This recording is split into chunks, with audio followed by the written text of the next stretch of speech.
everyone, welcome back to the workshop. No, not the workshop. No, the dirty old barn in deepest, darkest, but very lovely France. The new workshop is coming, thank goodness. So, today's video. I thought I'd make a video giving you my thoughts and impressions on my ownership experience of the GasGas EC300. I have owned the bike for 2 months now. I've done 834 kilometers and about 23 hours of running time. So, why did I buy the bike? I mean, I have other bikes. I have a Husqvarna 701 Enduro, I have a Gixxer 750, and I have a BMW GS 1200. To give you some history, back in October last year, I decided, I was 63 years old then, and I decided I hadn't done any off-road riding and I ought to. So I bought a Honda CRF 250 and I trundled off to northern Spain and I rode some of the Tet through the Picos Mountains. I was there for 8 days. I don't know how many miles I did, but I did quite a few. And that was my first experience of off-road riding, and I really enjoyed it. I discovered after I got back to the UK that some of the trails I rode people avoid because they're very tricky, but of course I was a complete novice, and as they say, ignorance is bliss. So although I was riding very tricky trails, to me they were just trails. I had no reason to think they were any more difficult than any others. I mean, I've subsequently discovered they were pretty difficult, and I've ridden more difficult trails since then. But I've also ridden a hell of a lot of much easier trails. So I rode the trails in October last year, 2023, and I decided I wanted to do more of it. So I bought the Husqvarna, and the reason I bought the Husqvarna was because I wanted a bike with longer legs so that I could go further, I could travel further to ride different trails. In fact, I had ideas of riding trails in Bosnia, but life has got in the way and various things have happened to my wife and I, and that will have to be deferred for another day. So 1st of June this year, we decided we were going to spend some time in France. We got ourselves a visa and we decided we were going to spend a year in France. And within a week of moving here, I decided that given the amount of off-road trails there are in this area, and we're in Haute-Vienne, okay, for those of you that are interested, Department 87, this place is surrounded by trails through the woods, all over the place. I mean, it's off-road heaven around here. So I thought, I need an off-road bike. The Husqvarna's in the UK. I need a bike.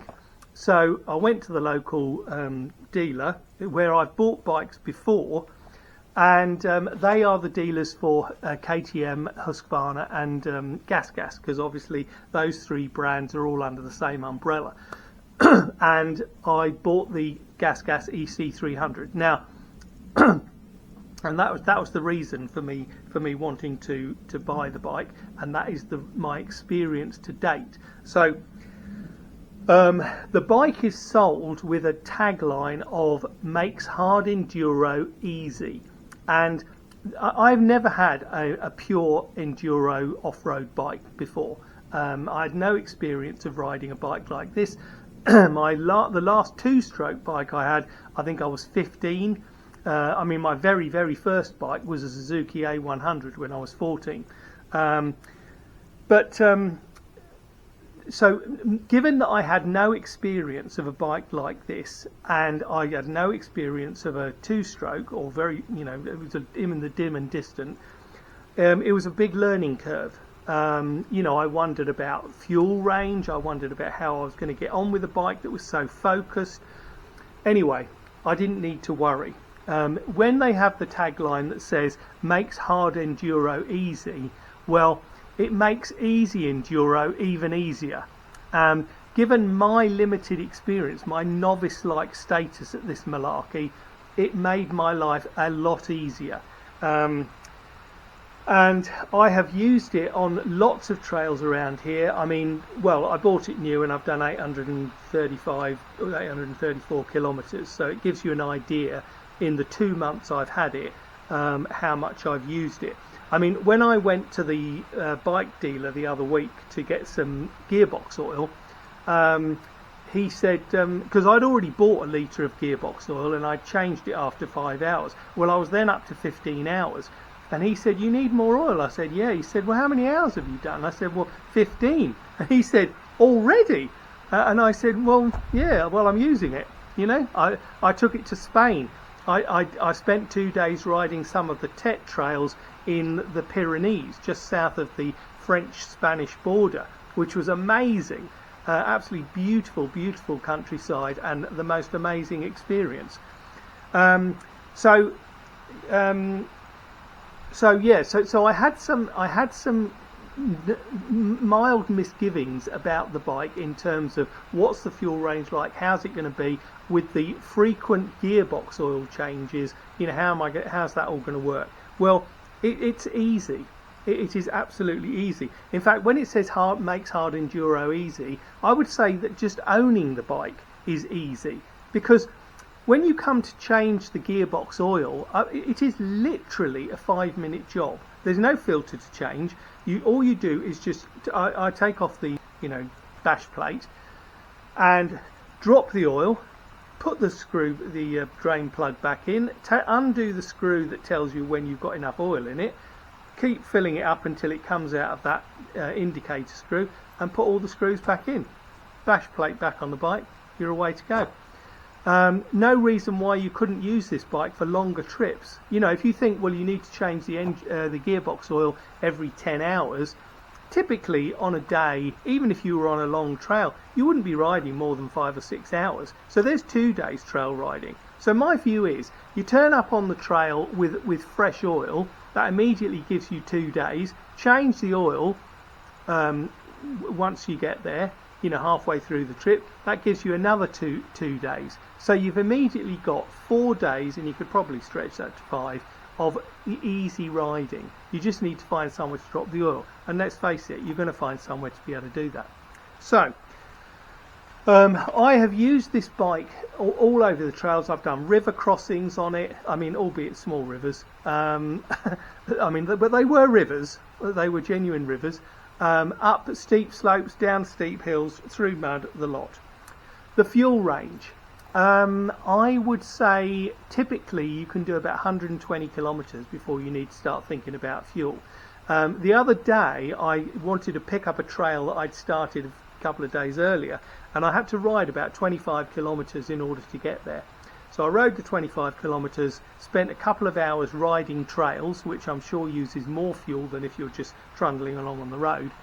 And when I filled up at the fuel station, it took 4.2 litres. And I thought, well, the tank takes 9, so I've not even used half a tank. So the fuel range is very, very good. What's it like on the road? I would say that the happiest it is in terms of speed on the road is between 45 and 50 miles per hour, which is about 72 to 80 kilometres an hour, just roughly. Okay. You can go faster. In fact, when I was in Spain, at one point I went up to about 100 kilometres an hour, which is about 62, and it was a bit sketchy. I mean, you're on knobbly tyres, so it's not a road bike. But I would say 70 to 80 kilometres an hour is the sweet spot, and it works really well then. Now, given my novice-like status, how has the bike helped improve my confidence levels riding off-road? Well, I would say it's helped raise them enormously. I would say my confidence riding off-road is on a completely different plane to what it was even a month ago. Well, certainly from when I bought the bike. The biggest contributor to that feeling is the weight of the bike. I mean, we've been gaslit. The biking community has been gaslit into believing that a 205 kilogram bike is light. People do off-roading, very, very competent off-roaders do off-roading on a Yamaha T7, which weighs about 207, I think, kilograms. or thereabouts. That is not a light bike. Anyone that thinks that's a light bike is deluded. I'm not saying you can't ride off-road on a bike that weighs 200 plus kilograms, because people ride off-road on GS's, which once they've got their luggage on are probably 300 kilograms plus. But most riders, your average rider, would not go anywhere near gravel, let alone doing off-roading with a 200 plus kilogram bike. This thing weighs 106 kilos, and it's basically like riding a heavy bicycle, because if you fall off, first of all you roll away from it because it's not pushing you anywhere, and secondly, if you do end up getting a bit of your body between you and the rock that you're landing on, all you're going to do is get bruised. You're not going to break anything. You'd be extremely unlucky to break anything on this. So in terms of my confidence, I would say it's improved markedly, and I'm very pleased about that, because now I'm not fazed by challenging certain aspects of off-roading. I mean, the only thing that I probably try to avoid, and I think most people try to avoid this, is excessive mud. You know, you don't want to be up to the axles in gloopy mud. I mean, for one thing, it's not doing the bike any good, but secondly, you're getting filthy, the bike's getting caked in crap, and when you get back to wherever you're going to clean the bike, which is typically around here, a jet wash station, you know, you end up leaving 200 kilograms of mud behind. So, would I buy the bike again? Yes, I would. I mean, there are other bikes of a similar nature out there. You could buy the Husqvarna 300, you could buy the KTM, you could buy a Sherco. All of those bikes are in the same category of very light, and I'm talking maybe just a bit over 100 kilos weight, and therefore they're all equally capable of doing what my GasGas does. But I would absolutely buy this again. My experience at the dealer has been extremely good. The bike goes brilliantly, and I'm going to be using it again down in Spain, hopefully in October, when I'm planning to do some more of the TET, and I'll be doing that travelling super light, staying in hotels, and not taking any camping gear, obviously, I mean, God forbid, and that's what I'll be up to. So, if you enjoyed this video, please give me a thumbs up. If you enjoy listening to me talk, then please consider subscribing. It's certainly a very, very nice way of helping me out. And in the meantime, I shall see you next time. Bye for now.